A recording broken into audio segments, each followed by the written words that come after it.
Forgot to do. All right, we have got this party started. We're just gonna give it just a few minutes to see who comes into the live, and I continue to get myself set up. There we go. All right, now I got the chat room set up, so that way if we get any questions, we can see it. All right, so without further ado, let me go ahead. Further ado, let me go. It is a surprise, Divine L. I'm not usually up this late. This is past my bedtime. I Yeah, am sorry, my fault, my fault. this is 911, but for a very good cause. So let me go ahead and invite the bell. And there was no pun intended there, but today I have as my illustrious guest, Benebell Wen. Hi, I'm so honored to be here and ring the bell for me. That's the classic. See, every time before I start a session, I always invite the bell. And once I said that just now, I said invite the bell, I realized who I have here. So let's go ahead, everyone, and let's take a nice deep centering breath as we enter this sacred space.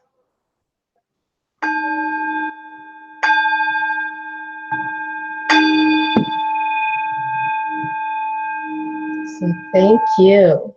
So today, I am so excited. Oh, I am like in Libra, joy, tarot heaven, and Tao heaven.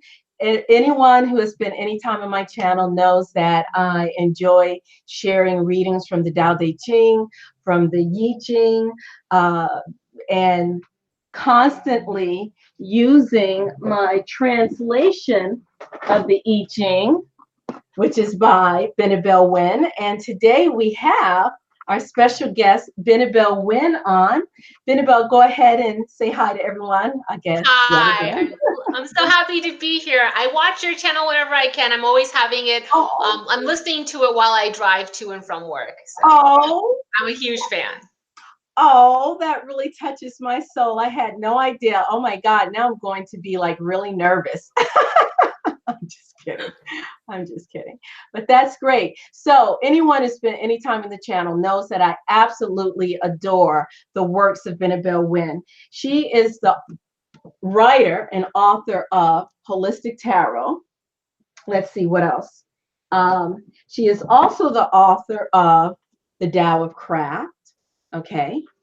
And what else do I have here of Benebell Wen's? I know I have more. She is the creator of the Yi Ching course, the I Ching practitioner course.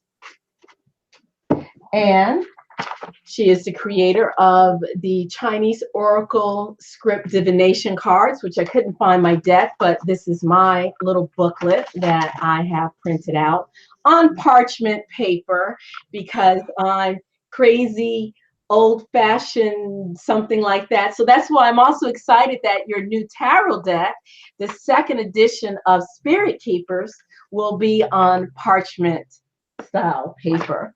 Oh, and let me not forget, she is also the creator of the Metaphysician or Metaphysical Day Planner. And this is my personal copy. And I also took the course, I don't see the book, I did have it out, Tarot and Shadow Work. Tarot and Shadow Work. So Miss Wen, Miss Benebell, how do you find enough time in the day to do all of this? I mean, not only did you created one tarot deck, you're just finished creating the second edition of it, you've done all of this, and you're a corporate attorney, and you're a wonderful wife. How do you find all the time for this? I don't sleep very much. I get about, when people ask me how much I slept, I always think, oh, I sleep plenty. And then I started doing the calculations because people were asking me, and now we track our sleep records as well. I actually sleep about 4 hours a day. On a really good Friday or a good Saturday, I'll sleep 5 hours. Oh my goodness. So that's minimal, and I'm probably gonna have to change that as I'm getting older. But the point is, yeah, I'm very obsessive about my passion projects, and so then I'm very focused. I'll wake up at like 4 or 5 a.m. and just start working until I go to sleep. So that's the way I accomplish everything. And I don't have children. I know that's a huge thing. Everyone who has kids, it just, you're consumed by childcare, and I understand that. So whenever I've had to babysit, the weekend gone, not a single thing done for 2 weeks, for 2 days. So I know how much of a time suck children can be, and I don't have any children, so I feel like that's important to know as well. Okay, okay. And speaking of time and tracking, how about we start with your planner? Can you share with us the genesis of your personal planner and what led you to offer it for the public? I mean, this is something I've done since high school. So before the new year begins, I'll do the ephemeris tables, track through it. I'll write all of this. I'll put it into my own day planner. I'll create one of those just for myself.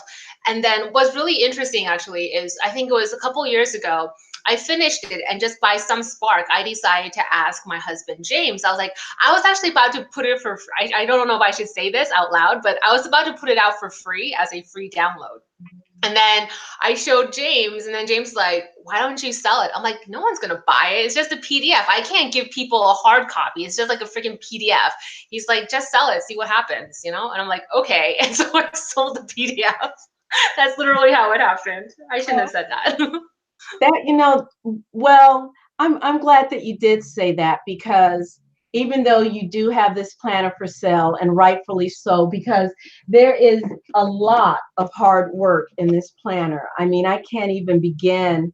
There is a regular planner section part to it. And then in the back, this is, you have the I Ching in there. You have the I Ching table. You have the tarot. You have different correspondences. In the front, you have all of the astrological information for the months. I mean, you have a lot of stuff in there, and you should be rightfully compensated for it, especially given the fact that you give away so many things for free on your website. And I mean, I just think that's great, because in this day and age where everything is commoditized, is that the right word? Commoditized? Yeah, commodified. Yeah, yeah. Yes, commodified. There we go. Just about everything is, and it's really wonderful to find practitioners out there, even find corporate attorneys out there that are willing to do work and offer it to people. I kind of think of it as sort of like a love offering, saying, hey, we are in this crazy world together. Let's share some resources. And that's, I'm really appreciative of that, Benebell. So thank you. Thank you. And let's see. Okay. So your first book was Holistic Tarot. So this book is how many pages? I don't know, like 800? I think it's 800 something. Yeah. It is. Okay, wait a minute. It is 800 and about 875 pages. Oh, wow. This book could probably give someone a concussion. This book is incredible. How did you even begin to, okay, let me go back. What prompted you to embark on such a crazy adventure? Well, so with the content of it, I've always had for a very long time. The actual writing part for this book just happened to be organizing it into something cohesive, putting it into chapters and all of that. But, I take copious notes on all of my studies. This is something I've been doing for a very long time. And what the genesis for that book was, I really wanted tarot to be taken seriously. I was seeing how my peers, and not tarot community, like just my outside of the tarot community peers, did not take tarot seriously, and they didn't take my work in the tarot seriously. And so I had this weird sort of dissonance, right? Because I knew how much depth and work and complexity there was to the tarot, but then like the perception from my friends and associates didn't align. And so I was like, why don't people understand how much there is to the tarot? So my perspective for holistic tarot really, I think, was almost overcompensating in a way, because I really wanted tarot to be seen as an academic study. And Right. so there are criticisms of the book because it became too academic. But that was where I was coming from. I really wanted to present a book as sort of testimony. Look, tarot is complex. You can't pick it up tomorrow morning and become a freaking tarot reader. This is a very complex study. People who do this are professionals, are artists, are people who've been doing this for a lifetime. And so that was the reason I wrote the book, to prove that tarot is something that requires a lot of intense study and dedication. Okay. Now, what year did you write this book in? It was published in 2015. I got the publisher accepted it for publication in 2012. So it took 2 to 3 years for it to be published. I started writing it around 2009, 2010 is when I was really like obsessively working on the book. And then 2012 is when I got it published. So the funny thing is, when 2015 rolled around and it was new on the market, it was already really, really old news to me. I was already working on like all these other projects. So that was an interesting experience with the publishing industry. Right. Okay. So I'm going to jump ahead, and I don't want to miss the other things, but since we are on the topic of tarot, this past summer you created the Spirit Keepers Tarot deck. And for that one, and I have no idea where my reading glasses went, so everyone's going to have to watch me squint.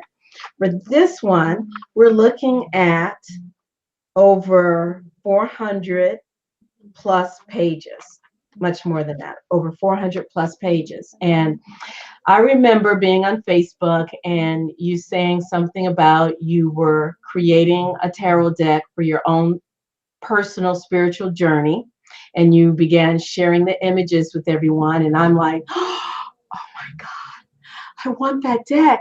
And you're like, this is personal. It's not going to be for the public. And I think people are like, Benebell, please, please. And in your benevolence, you, you started this deck. Can you share with us how that began and then how it turned into the full-fledged 78 cards? Oh man, it's been such a ride. So the thing is, like in a very technical way, it's obviously a business. It's been commodified, right?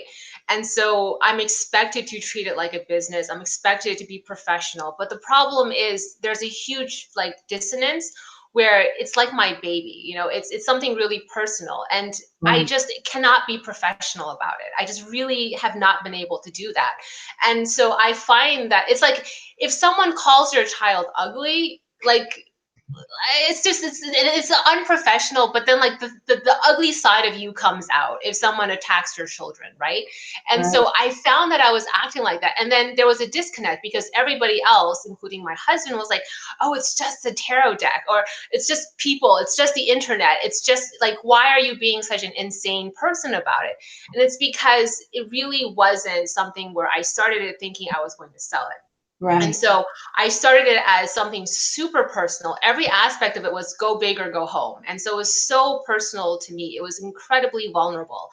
And then it just sort of at some point, like it escaped my control because it became commodified. And then there was just this weird like chasm between where my mind and emotions were and what the reality was, right? And so that's been tough, learning how to let go of something that you consider your child. So it's been a tough journey. I completely understand. But the thing is, what's beautiful about it is you still kept a purity, I think, with the original deck, because the original 22 major arcana that you created, you allowed people to download for free from your website. So that wasn't commodified. Right. And that stayed sort of, maybe not completely personal to you. You shared it with everyone else, which is a beautiful thing, and shared it for free. And so I thank you for that. And, hopefully people that did download did, offer donations and appreciation, because as an artist, I do understand what it's like when you create a work of art. It is like you've given birth to a child. And for myself personally, I remember when I really first started painting a lot and selling my paintings, it was hard. I would finish a painting. It's like, I don't want to sell this.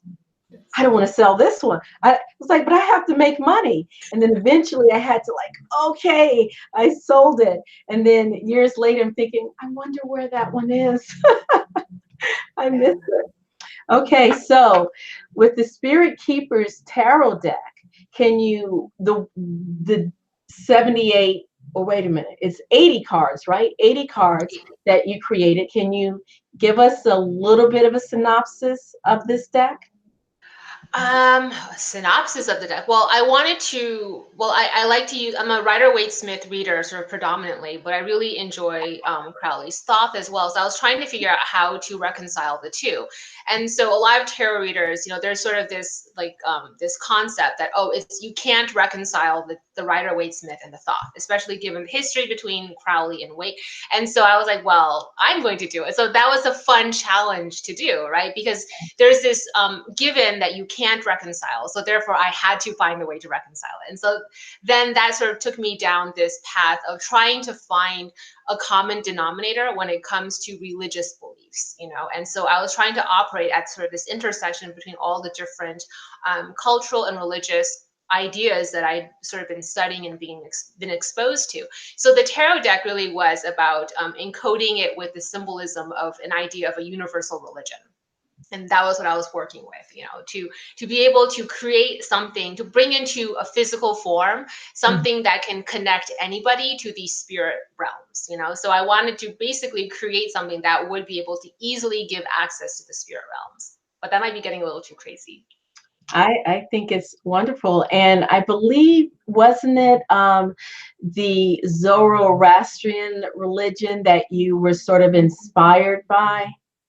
Yeah, what's interesting is when I was 8 or 9 years old, I had read in my social studies book. You know how they have those little shaded boxes? That's kind of like a side note inside your actual social studies box. It just had like 2 paragraphs about Zoroaster and the Zoroastrian religion, and I just something about it just got to my head, and then I studied it, and I was really into it. And I started researching Zoroastrianism at the age of 8 or 9, and I decided I was Zoroastrian without knowing anything else. This total cultural appropriation. I was like 9 years old, but I decided that this was what I was. And then of course, you mature and all that. But it was interesting how in so many ways this deck was about going back to basics. The whole thing's hand drawn. Everything is very sort of old school. And even the concepts went back to my childhood. Okay. And just for the sake of those who have not seen the deck, I just want to show you how the beautiful mind of Benebell Wen operates. Okay, look at this beautiful box. Have you seen a tarot box like this? This is the back. Let's see. That's the front. And everything is hand drawn, and there's all sorts of symbolism, and nothing is put on there willy-nilly. There's a rhyme and a reason for everything. And then when the box part, so the inside part is hand drawn. The outside, that frame part, is actually public domain imagery. okay. So like this part here that you're showing is actually not my drawing. The star is it's complicated. I sort of did a hodgepodge. So the box design is not all me. Some of it is public domain Victorian imagery. Okay. But the cards, 100% of the tarot cards are hand drawn. So everything on the cards themselves is hand rendered, but the box itself, a lot of it is public domain imagery. So like this thing on the right, that was hand drawn. And you can tell because it's not as good. So when it's not as good, it's obviously hand drawn. When it's like perfect, then that's public domain imagery. And most tarot decks have 1 full card in it. Yours has 3. Can you give us a little bit of a reason why you decided to put 3 cards? Yeah, so I changed up. So I knew with my tarot deck, it really had to have my own spin to it. It couldn't be sort of a dupe of an existing system. So what I decided to do was repurpose Key Zero, the Fool card, based on Aleister Crowley's concept of the Fool having three traditions, the Green Man, the Holy Ghost, and the Savior. And so I used that to create three different Key Zeros to give three different levels of access to the tarot. So you know how you use a significator card in the reading to anchor, either you as a person or the question into the deck, and then you read with the significator. So what I did was Key Zero has three different options that you can choose from, and then you choose the Key Zero based on the level of access you want from the cards, whether it's about some form of initiation or learning about what your options are when you haven't even taken the path yet, or it's like typical divination as a seeker, or it's using the tarot deck for ritual magic or spirit contacts, and you would use Key Zero, the keeper. So it's three levels of access to the cards. Okay. And that deck, I believe did it sell out in like 3 days or 4 days? 7 days. It's 7 sold out in days. 7 days. 7 days. And the legend grows. It was really 3 days, guys, in my head at least. Okay. And so now you are on to the second edition, because the first edition was a limited edition of only 1,000 decks Right, that was 1,000. available to the public. And now you are on the second edition. What made you decide to go ahead and create a second edition? So there were a lot of reasons, a lot of people who kept asking. So after the first deck sold out for a whole month, we were still getting orders for a deck that no longer existed. And then, so I was like, oh, I was thinking about it. And then James was really the reason, the catalyst for doing. He's like, you've already sort of established, everything. So it makes no sense to not do a reprint. And so because he was willing to do all of the parts of the work that I don't like to do, like customer service, intake, accounting, packing, and so he was willing to do all that. And I could do the fun part, anointing, consecrating, writing up content, creating videos. I was like, oh, I love that, So then, since we could split the work like that, I was like, okay, we're willing to do it. But I still had to put my own spin to it, and I knew I didn't want to just reprint the deck. And so I had to do something completely different and change it up and give it a slightly different remodeling. And so that's the reason for the sepia tones, changes in some of the actual drawings and all of that. So it's a very different deck. It also has a very, very different tone. I think the first deck is probably a little bit more esoteric in terms of its point of view. And even though the second deck is still the same, I tried to give it more access, try to make it more practical. And I thought about the beginner tarot learner. I had that in mind when I was creating the second deck, so that it could be a deck a tarot beginner can pick up and use. Or that's my ambition. Okay, wonderful. And Benebell Wen does have a channel on YouTube. And if you just type in Benebell Wen, you'll find her channel. You will see a video orientation of the first deck, and you will also see images and a video series that includes the second deck. And today is the last day for order of the second deck. Is that correct, Benebell? The pre-orders. So what we're doing is if you pre-order, then you're guaranteed a deck because we're placing our order based on the number of pre-orders, right? But we're going to order more. So there's going to be an access number. So we're still taking in sales after today, but the problem is now it's a limited quantity because we've already placed our order because we have to get production started, right? So right now it's unlimited because we haven't placed our order with the printers yet. But after today, so after this interview, I'm actually going to, get my butt to work and start preparing all the files and place our final order with the manufacturer. Okay, let me tell you, order the deck. You won't regret it. I love my deck. I can't even begin to tell you. I remember watching in one of your videos, I don't know if you wrote it down or maybe you mentioned it in a video, that and I can be like this myself, that James, your husband, had set some of the decks on the floor, and it's sort of like, and I so admired you for not saying anything to him. I learned something from you. I mean, because I would have been like, blah, blah, blah, blah, blah, blah, blah, blah. Where do you get such self-restraint from? I think it's actually, I don't think I'm the most empathic or empathetic person, but I do think it's empathy because I always think about myself and how would I feel. You know, I've definitely made mistakes before where if you don't really know somebody else's sort of religious or spiritual like code of conduct, you can make a lot of faux pas, right? And it's really, really innocent. You really didn't mean any harm. You just don't know better. And how would I want someone to, you know what I mean? Like if your heart is in the right place, I don't think you should be chastised. And so I like, oh, I just hold back, you know, and because he doesn't have the same spiritual beliefs that I have. So he's not going to see it the same way I do. And so I can't impose my perspective on Wow, you're so sweet. him. And by the way, it's because she's a Libra, and today is the full moon, the spring equinox. It's a super moon, last super moon in 2019, if I remember correctly, and it's a full moon in Libra.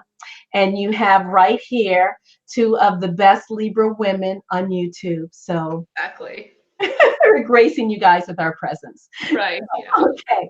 All right. So next, I would like to get to, before we move on to the Tao of Craft, is your I Ching practitioner course, which I don't know if you've seen any of the videos where what I like to do is I bring one of your I Ching cards out. Let's see, do I have any here? I bring your I Ching card out. I bring Ma Padma Devi's Tao Oracle, which is an illustrated I Ching.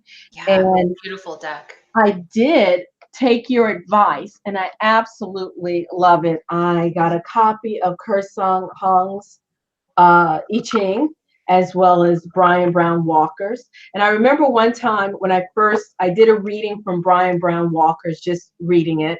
And I said, I'm reading this translation. And someone said, that is not a translation, it's an interpretation.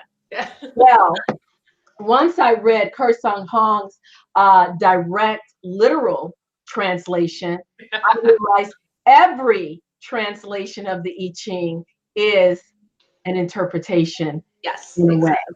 So we always will bring up one of your cards, which I love how you pay attention to detail. And one of the things that just made me really fall in love with your spirit and your work is your attention to detail. And when you use the bone oracle script on here, I was just like, oh, and that's how I felt when I found your bone oracle script cards. I don't know if you ever saw the email, but I remember telling you for a couple of years, and I had collected a couple of books. I had wanted myself to create an oracle deck using the bone script. You should. You totally should. Well, you created the deck. I no longer have to because I collected everything, but I didn't have enough of the background and the understanding to do it justice. I didn't just want to pick out words. I wanted to really understand it. And I was looking on your website and I'm like, oh my God, this woman, I think she's like part of my soul family. And you just, when this woman puts out work, she doesn't just, okay, here's all the information I researched, here you go, guys. She pays attention to little detailed nuances. That was my name. You held up my name. Oh, That's literally my name. Like the Chinese character is my Chinese name. So oh, this is really funny that you showed my name. there you go. There you go. All right. So now back to the I Ching practitioners course. Can you share with us how that course came about? Because it is absolutely fantastic. Oh, it's actually not that love and light. I was really sort of fed up with a lot of the misinformation that was out there, and I kind of felt like you didn't really get the I Ching from the perspective perspective of an Asian American who practiced it and who lived it, you know. I mean, there were a couple of, like, for example, Kirsten Huang, but Kirsten Huang is coming at the I Ching from an academic perspective, the book that you showed, and which is wonderful, but he's not like an occult practitioner. He's an academic. Do you know what I'm saying? And so I was like, there really isn't the voice of somebody who is practicing the art on the so-called, you know, like in a very practical way, and who understands it in a nuanced like layer that you can really talk about it and interpret it. And so that's the reason I created it and made it public, was because, you know, there's nobody who looked like me talking about the I Ching. You know, it's a lot of, you know, old white dudes talking about the I Ching, and there's just no people looking like me talking about it. So that's why it's not very love and light. Hey, it's nothing wrong with it. And, you know, that is another reason why I really appreciate your work. Number one, because you are a woman. And number two, because you are who you are. And, you know, you can, unless you're raised in a culture, there are certain things about the spirituality or the culture that you're just not going to be able to understand from an outside perspective. And so I really appreciate that. And I just wanted to show this paper. This is actually a photocopy of a paper that I copied out of a book, and you can see the date. What is that? October 31st, 2011, which was when I began my formal study of the I Ching, and this was about as far as I got. I wrote out this diagram, but I was stuck. I just couldn't understand how to put the pieces together and for it to make sense to me. But I knew that those 64 gua, that there was something there for me. And it wasn't until I signed up for Benebell Wen's I Ching practitioner course, which, by the way, is extremely extremely reasonably priced. Please check it out on her website. Once I signed up for a course, and it's a self-paced self-study course, and she gives you so much information, so much research, and puts the power into your hands to direct your own future. It wasn't until then that it was like, this is finally starting to make sense to me.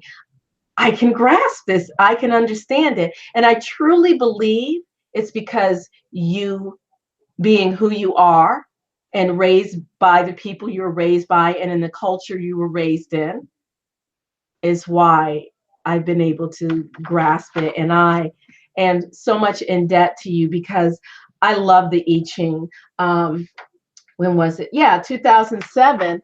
I actually, when I first began, because I wanted to be as traditional as possible, I didn't want to just use the coins. I went out to look for some yarrow stalks. Nice. And when I first began, I was cutting down Queen Anne's lace, and I'm like, this stuff is really, it kind of looks like yarrow, but wait a minute, this stuff is so floppy. And then I realized it wasn't. And eventually I found some yarrow, and so I love my yarrow stuff. Cool. So, Well, thank you. okay, so you are welcome. Let's see, we're getting feedback. Okay, so hopefully I'm keeping this straight in my mind. The next book we want to look at is The Tao of Craft. And this is a heady, heady book packed full of information and so much detail. Would you mind giving us a little bit about this book? And then we're going to move on to a controversial topic right after that.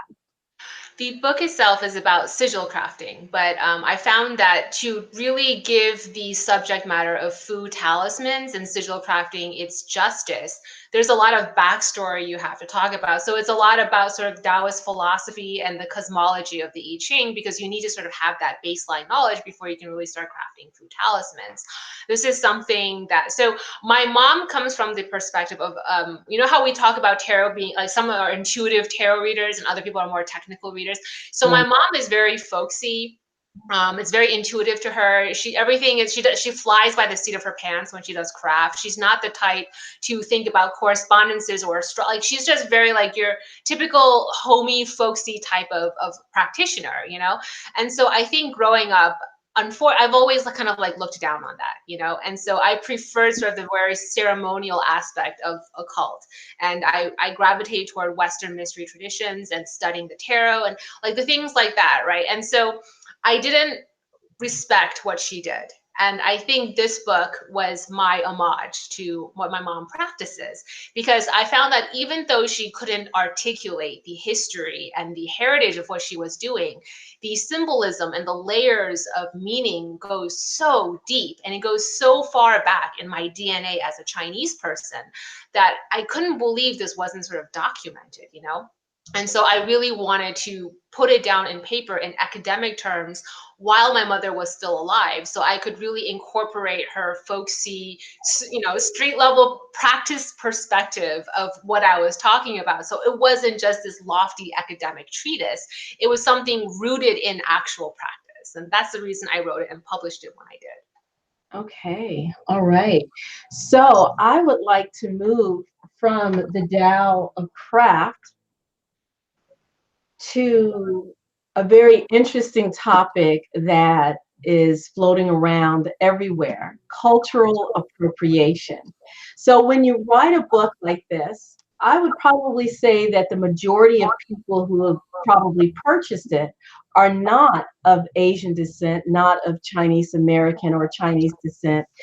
How do you feel about people who weren't raised in the tradition now using the information that you have in this book? How do you feel about this whole idea of cultural appropriation? I think there's two different questions there, right? So there's cultural appropriation, and then there's how I feel about non-Asians using the book or the things taught in the book. And I think obviously I feel wonderful about it. I'm actually really flattered when people are interested in my culture.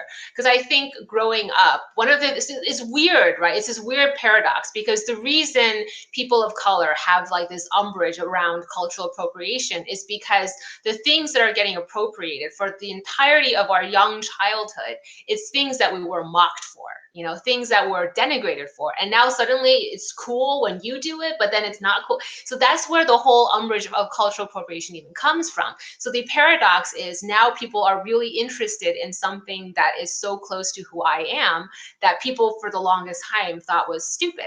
And you see what I'm saying? Like, it's this weird paradox. So I'm actually really flattered when people are interested in my culture. And I think that the reason I wrote it in English and not Chinese, for example, is because I do want to expose it to a wider Western audience.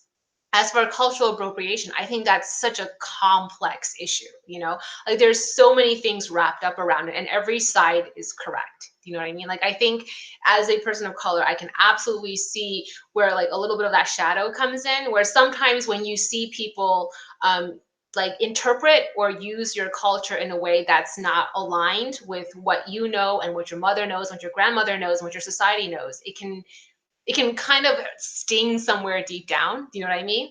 But then that's also, it's in part something that other people are inconsiderate about, and it's also in part something that's deep within me that I have to work through. So I don't have an issue with cultural appropriation as long as whoever is using a different culture comes at it from a place of respect and Right, reverence. right, right. It's nothing like having someone say, I know more about being Chinese than you because I studied with X, Y, and Z. So I had someone say that to me, not about being Chinese, but being of African descent. I actually, it was maybe about 15, 20 years ago in this email correspondence, this gentleman, basically European descent gentleman, told me that he knew more about being African or whatever than I did. You know, well, I'm not from Africa, but if you understand what I'm saying. He was basically telling me that he knew more about being black than I did. And it was just like, wow. And it was like a slap in the face. And it was just like, okay, you got your knowledge. Good for you.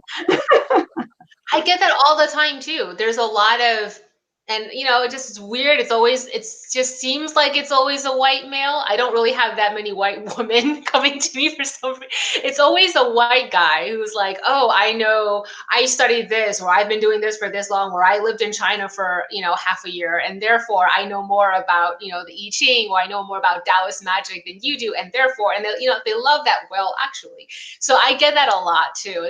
I think you will inevitably, if you're a person of color and you're talking about your tradition, there's gonna be somebody who, like some white guy who comes along and tells you that they know your tradition better than you do. It's almost like a guaranteed.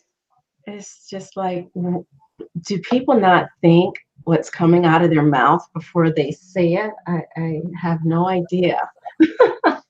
Oh, and so speaking of guys, I really like the fact that you recommended this book because Kursong, how do I pronounce his last name? So I know I butcher it.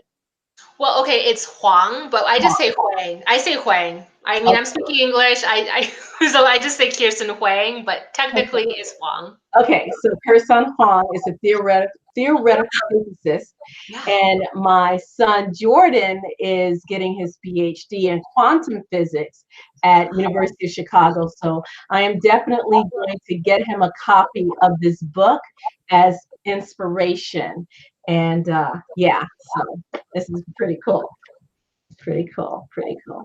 So, Benebell, as if you aren't busy enough, are you working on any other projects, anything else on the horizon that you'd like to share? And if you don't want to be at liberty to share, that's fine too.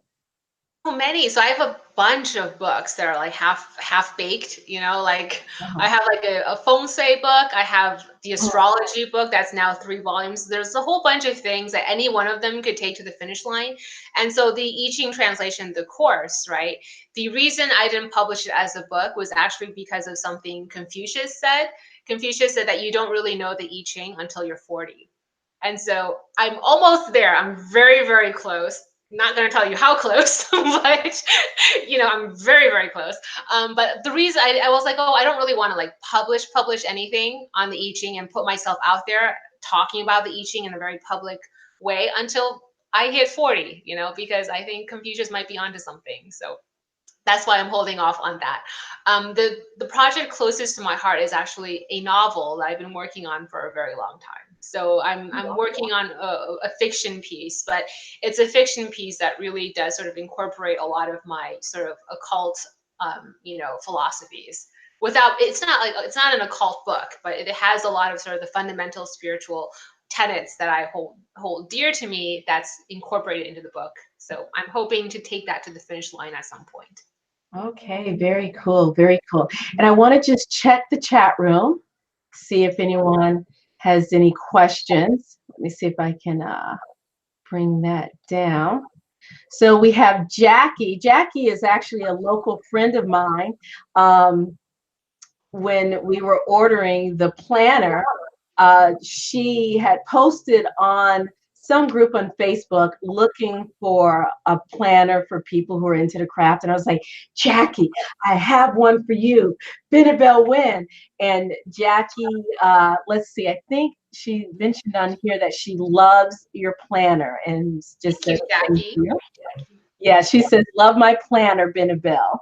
And let's see, any more questions? We have Sterling, Sterling, are you in China or Japan? I think Sterling's been in Japan for a half a year. And let's see, I don't see. Recommended meditations for the planner. Do you have any recommended meditations? For the planner, or what do you mean? Okay, let's see. Like just recommend, like just general meditations or meditations for the planner? And let me see if I can, please,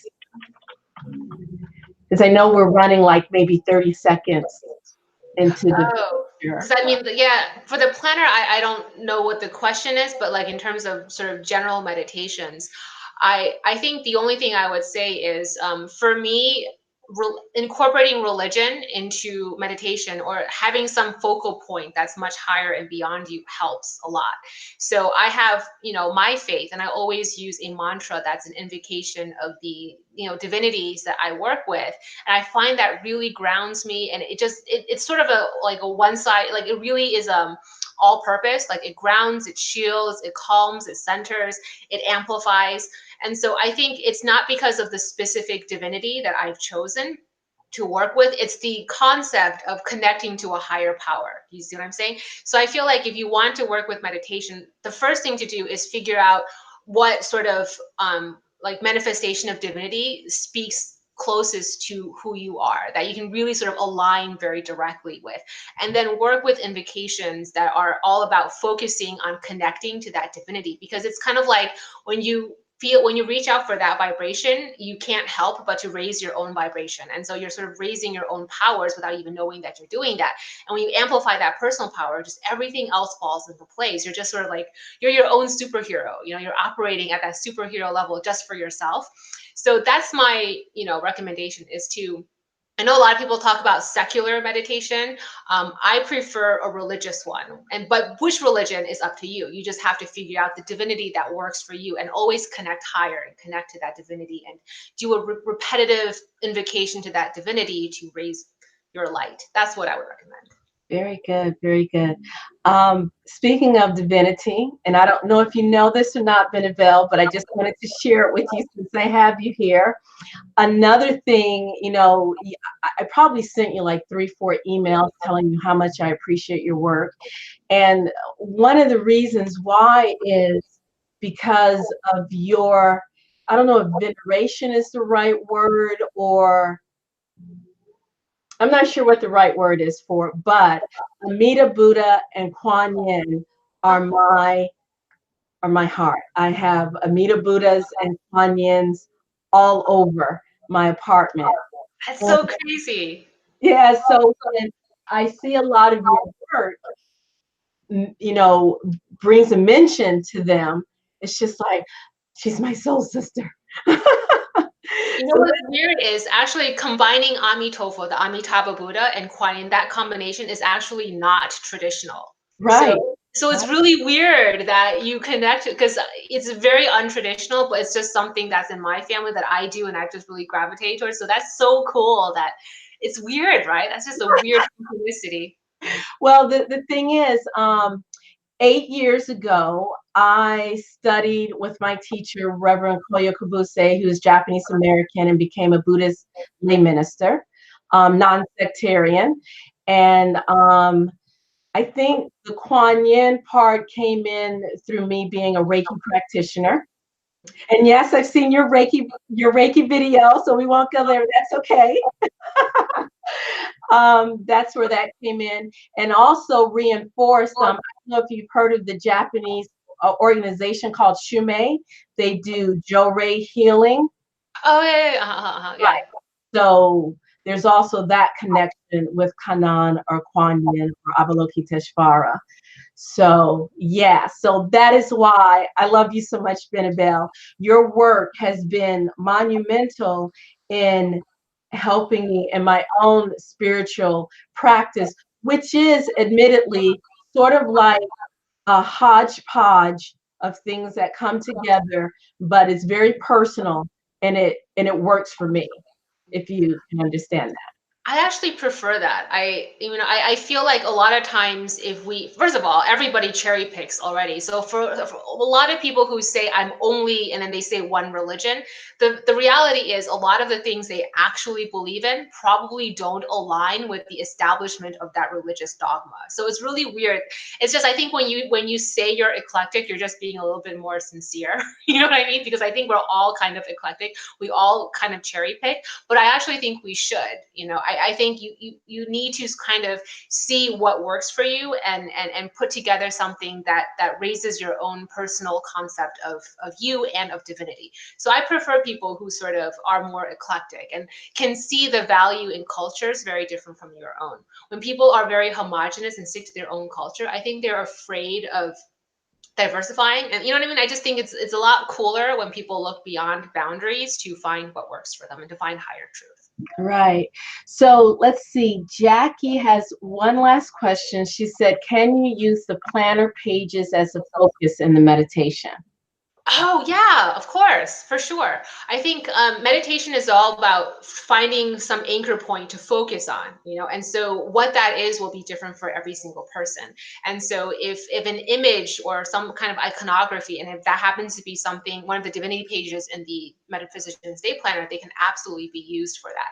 A lot of the sort of Chinese symbolism, or like the seals that you see in there, the talismans, those are, I mean, a lot of occult practitioners use that as focal points for their meditation to raise their esoteric abilities. And so that's a thing. So what she's talking about is actually a thing. So. And another one of my favorite series of yours is, I think, I guess there was a challenge to show your grimoire, your Book of Shadows. And I would encourage anyone to go out on YouTube and look up Benebell Wen's Book of Shadows, her grimoire. You will just faint. You will just faint. To where do you owe your ability to create, invent, to do all of this? I mean, you produce so much. Is there like someone whispering in your ear? Do you feel like you get this great energy from some unknown source? I think it's many things that culminate into what it is, right? It's never just one thing. And so I think for me, it's a lot of the privilege and opportunity I've had growing up. I have my father who drives into me this sense of I mean, it's negative and positive, right? Like I grew up, the negative you can say is the tiger parenting concept is that if you're not productive, you're worthless. And so that's the very negative side. So I have sort of this philosophy baked into me that if I'm not being productive, then I'm wasting space. And that's a very bad thing. The good thing is I produce work. The bad thing is, a concept of self-worth that you probably have to work on, because you're attaching your value to very materialistic things. So people see this as a great thing, but I'm just like, if you really knew the whole, it's not really that great to associate self-worth with what you produce, but it's a thing, right?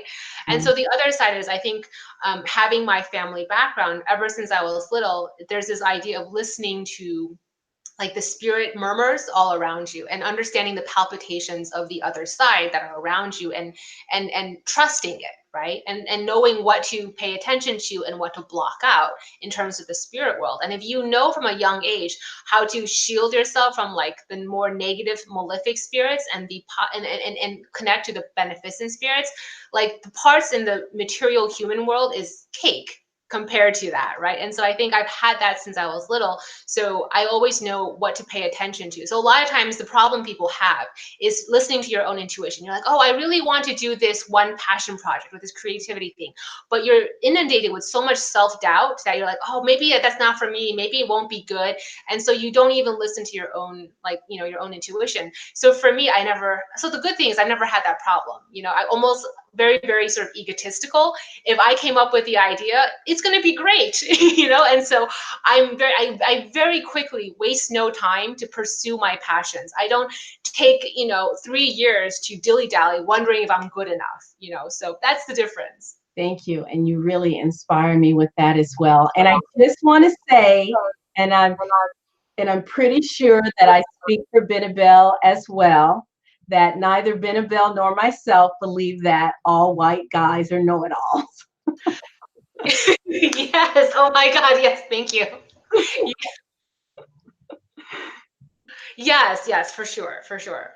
And the thing is, it's actually the minority. It's not the majority. The funny thing is, it's actually the 1%, like the very, very 1%, like the small minority of people that are just like, oh, what. But they're the ones that are the most memorable. All the good people, no, right? It's true. All the good guys, all the wonderful individuals. You just shrug. You just forget about all the good ones, and you just focus on that one asshole. So it's true. It is true. It's sort of like the college town that we live in, and Jackie knows what I'm talking about. We live in a college town, and it's lots of wonderful college students here, and many of my friends went to college here. But it's that 1% that parties and vomits on your front door and rips up your trees out of your yard, and you're like, oh, those college students, they're just evil. But it's not all. Right. But they're the loudest, and those are the ones we remember. Yes. Right, right. Okay. So I am not going to take up any more of your time, young lady. I want to thank you so much for having the confidence to do you, having the arrogance to believe that what you are producing is going to be magnificent, because you have blessed, and I don't mean arrogance, but you know what I mean. I was being tongue in cheek or No, it's true. I agree. I second it 100%. you have blessed so many with your works. You have inspired so many with your works. And this is a beautiful legacy that you have created, that you're continuing to create. And I also want to thank James for being your rock and your support, and for saying, if you offer the tarot deck, I'll handle the sales. So thank you, James. Thank you so much, because we would not be here without you, especially this deck that I just so love. I just so Benebell, before we bring this to an end, do you have any final words of wisdom that you would like to share with our viewers? Um, I am absolutely arrogant, and that's why I pursue everything. But I think everyone should be. I think there's an innocence to that. You know what I'm saying? Like there's an innocence to the arrogance where you're so untainted by reality, and you're so untainted by society's standards that you, of course, I'm going to be great. And I think that innocence, that inner child, is something that a lot of people like leave behind and abandon. And I think if more people were to embrace that innocence, where of course I'm going to be wonderful, why wouldn't I? If you have that, it's really hard not to succeed, because you're not afraid to fall, you're not afraid of failure, because it's not even part of your vocabulary. So I hope, if in anything, that's inspiring, because that's what everyone should be like. There you go. There you go. Thank you. Thank you so very much. And I would like to thank all of our live viewers, both in the chat room and who are viewing and we don't necessarily see them in the chat room, and to those in the replay. If it wasn't for you, I wouldn't be encouraged and inspired to continue doing this channel. So thank you. So let's take a nice deep centering breath. Let's take a moment to remember our ancestors and all those who have come before us.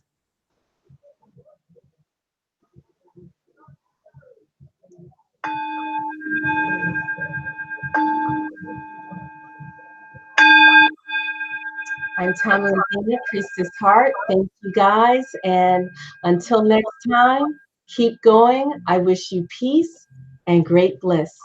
Bye-bye.